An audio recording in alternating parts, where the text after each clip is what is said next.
Hey everyone, today we're going to dive into one of the most incredible relationships inside our own bodies, the link between moving our bodies and how we feel mentally.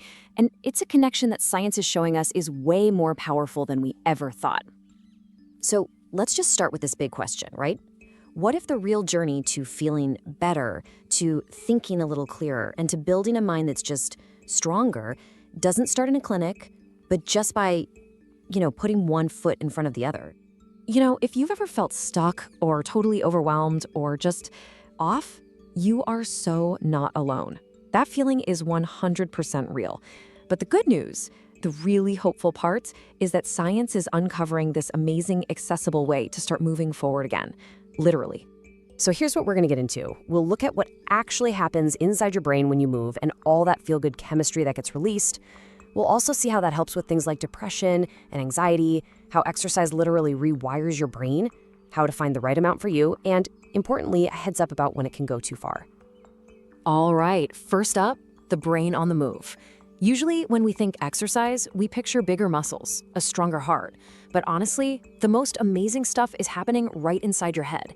Every single step, every stretch, it's sending this cascade of messages that are directly changing the entire environment of your brain. The brain benefits here are, well, they're huge. It's not just one thing. Movement boosts what are called neurotrophic factors. You can basically think of these as fertilizer for your brain cells. It helps your neurons talk to each other better, which leads to a sharper memory, better focus. And this is the really cool part.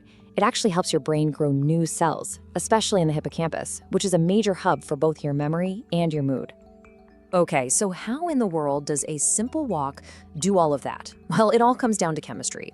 We're about to meet the awesome little molecules that get unleashed when you move, creating this incredible cocktail for your mental well-being.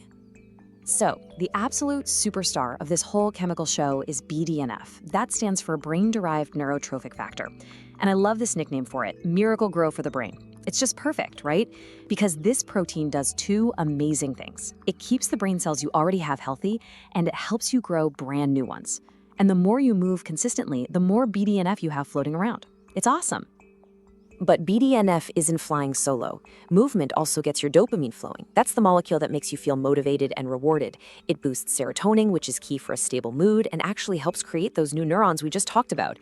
Then there's noradrenaline, which snaps your attention into focus. And it even triggers other things like IGF-1, which travels from your body up into your brain to help with growth. It's a whole team effort.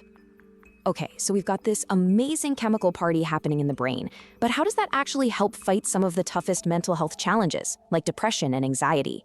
Let's get into the science of that mood boost. And this is where you see the two-sided power of movement. A single workout, what scientists call acute movement, can give you an instant lift.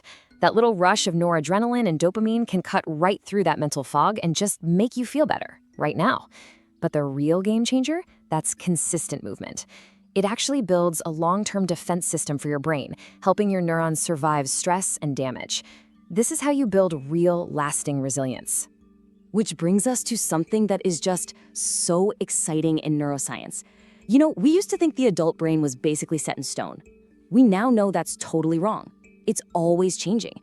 And it turns out that exercise is one of the best tools we have to guide that change, to literally build a stronger, more resilient mind from the inside out. The key idea here is something called neurogenesis. That's a fancy word for the birth of brand new neurons in your brain, something scientists once thought was impossible for adults. It happens all the time, especially in that hippocampus area. And the research is pretty clear. Things like voluntary running are one of the best ways we know to kickstart this process, helping to refresh that critical part of your brain no matter how old you are. But it's not even just about making new cells. Think of exercise as a full tune-up for your brain's entire operating system. It makes your blood-brain barrier stronger. That's like upgrading the security system that keeps bad stuff out. It calms down harmful inflammation, and it even helps the brain's unique waste disposal system. Basically, it helps your brain take out the trash more efficiently, which keeps everything clean and running smoothly for your neurons. All right, the science is solid. Movement is incredible for the brain. But here's the massive paradox, right? When we are struggling the most, when we feel depressed or anxious, that's when the motivation to get up and move is at rock bottom. So let's talk about the how. How do you actually start when you feel like you just can't? Yeah, it's the question that can feel totally paralyzing. That gap between knowing something is good for you and actually doing it can feel like a giant canyon. So where in the world do you even begin? The answer is you begin with kindness. First, let's just redefine exercise. Forget the gym, forget marathons. A 10-minute walk, that's powerful movement. Second, start ridiculously small. I'm talking 5 minutes. Can you do 5 minutes? Because 5 minutes is way, way better than 0. Third, pair it with something you actually like. Music, a podcast, whatever. The goal here is to make it easier, not harder. And finally, and this is the most important one, be compassionate with yourself. The win is not how far you went. The win is that you tried. Acknowledge that effort. That is how you build momentum. Okay, now we need to talk about the other side of this. Because like with anything powerful, it can be misused. We have to understand that for some people, exercise can cross a really fine line from being this wonderful, healthy tool to being something harmful and compulsive. This is how researchers define it: a craving that leads to uncontrollable, excessive exercise with harmful consequences. And that's the key phrase right there. It's not about how much you exercise. It's about whether it's starting to cause real harm in your life, to your body, your mind, or your relationships. This quote from Eminem is just a gut punch of a real-world example. He talks about how running, which he used to get over one addiction, became a new one. The focus wasn't about feeling good anymore. It became an obsession with numbers, calories, miles, and he ran until he literally started injuring himself. It's a really powerful reminder of how slippery that slope can be. So, what are the red flags to look out for? Well, experts often point to signs of behavioral addiction. First is salience. That's when exercise becomes the absolute most important thing in your life, pushing everything else aside. Then there's conflict, when it's causing real fights or problems at home or work. Withdrawal is when you feel angry or anxious if you can't exercise. And relapse is when you try to cut back, but you just can't, and you keep going back to those extreme patterns. And the fallout from this is really serious. Physically, you're looking at things like stress fractures and chronic injuries. Socially, it can be incredibly isolating. And the deep irony here is that it can actually make depression and anxiety even worse. In fact, research shows that compulsive exercise often goes hand in hand with other mental health struggles. Okay, let's wrap this all up. What are the big things to remember? 1, movement is a real science-backed tool for your brain health. That's a fact. 2, even just a little bit makes a difference. Seriously. 3, consistency over intensity every single time. 4, balance is absolutely key. You have to listen to your body and know the difference between healthy and harmful.